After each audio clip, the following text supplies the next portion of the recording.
our fifth finalist, Texas. Mary Jo Wright is a psychology major. In her spare time, she works in a homeless shelter and eats as much Mexican food as she can get.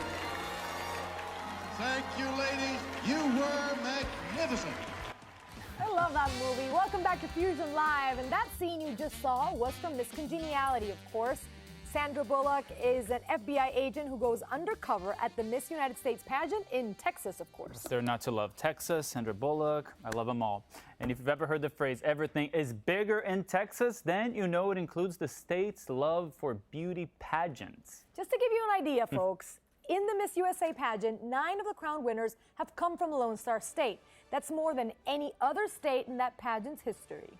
And Miss Texas has been a top 10 finalist 41 times in the Miss America pageant. That's 60%, Mariana, of the pageant's history. They really love this stuff there. Some criticize these competitions for being old-fashioned and even anti-feminist. But there's a different kind of pageant that's taking up the crown in Texas and growing in popularity. Miss Gay America has been around since 1971 and was inspired by Miss America. It was created to recognize the best female impersonators across the country. We were behind the scenes at this year's Miss Gay Dallas, another competition in Texas where the hair is big and so is the talent. Yeehaw. Hi, my name is Jeffrey Peterson, and by day I work at Starbucks, but by night I am Infinity Star.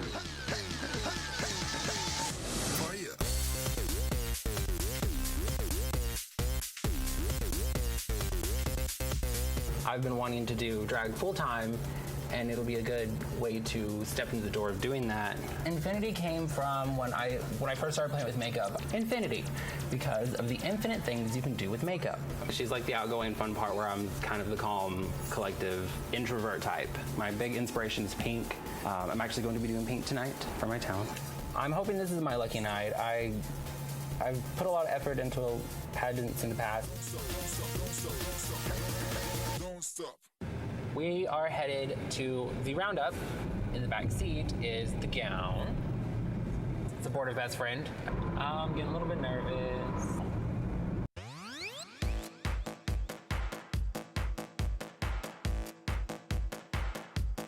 Yay, we're here. I'm so excited. Okay, here we go.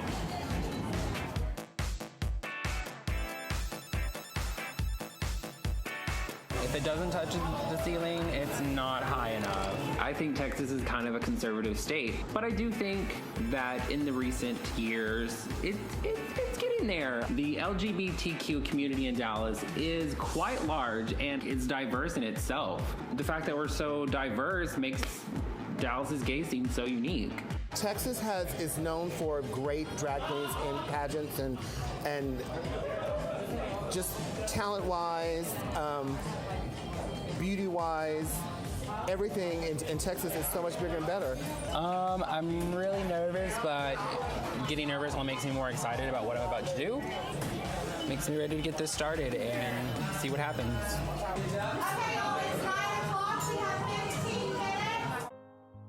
I honestly think the biggest misconception that people think about drag is that just because you do it, you want to be a real woman. And that's not true. Some of us just like to do it for the theatrics.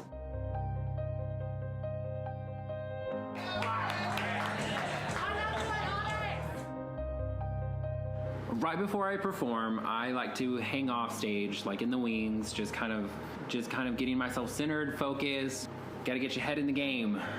Some people call what I do as drag, but I don't define it just as drag. I define it as like an art form, a way to express yourself.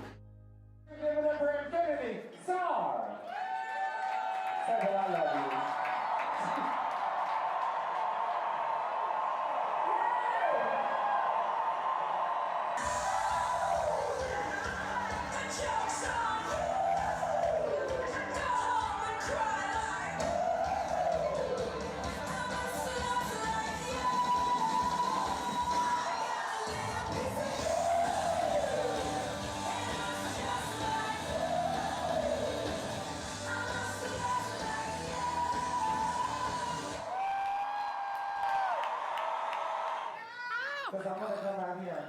It was super exciting to see my mom. I'm super excited to show her a different side of drag. I'm really excited that she's here and gets to see all this.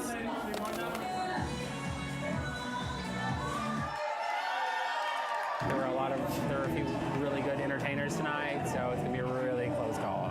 Give it over to contestant number 2, Infinity Star.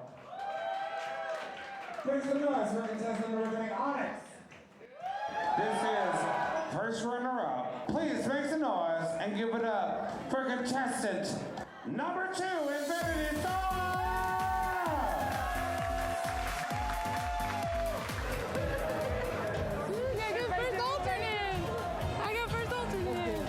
And that's in presentation. That's good. Yay!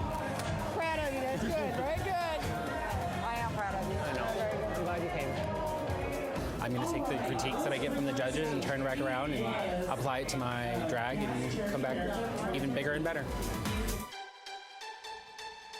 I was rooting for Infinity. I'm glad that he won in the end. They're lip he syncing was a for their runner-up. lives. You know that all of them, like after some of them, the champions perform around the country, but they all want to be on RuPaul's Drag Race, which is one of my guilty pleasures. That's great. I have to watch it. It's but they amazing. also get other gigs, you know, like in Vegas, on cruise ships. Like this is a platform Mm-hmm. for so many of these performances.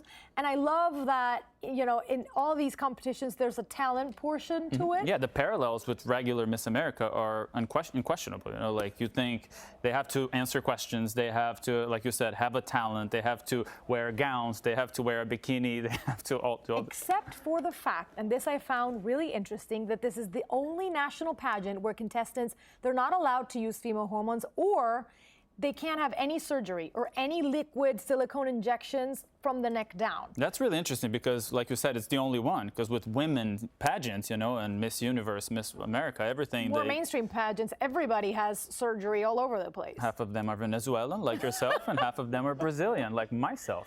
That's right. But, you know, and I guess that it just makes them, that's why they call themselves female impersonators. I love Because also there's no surgery involved. I love that aspect when the mom comes and like he thinks it's more of a theatrical thing, and they actually take pride in, you know, performing in front of their parents. It's a new world. It's a better world. It is. And, you know, I love to see what's going on with him in the future. Maybe he'll make RuPaul's Drag Race. Infinity will. I hope so.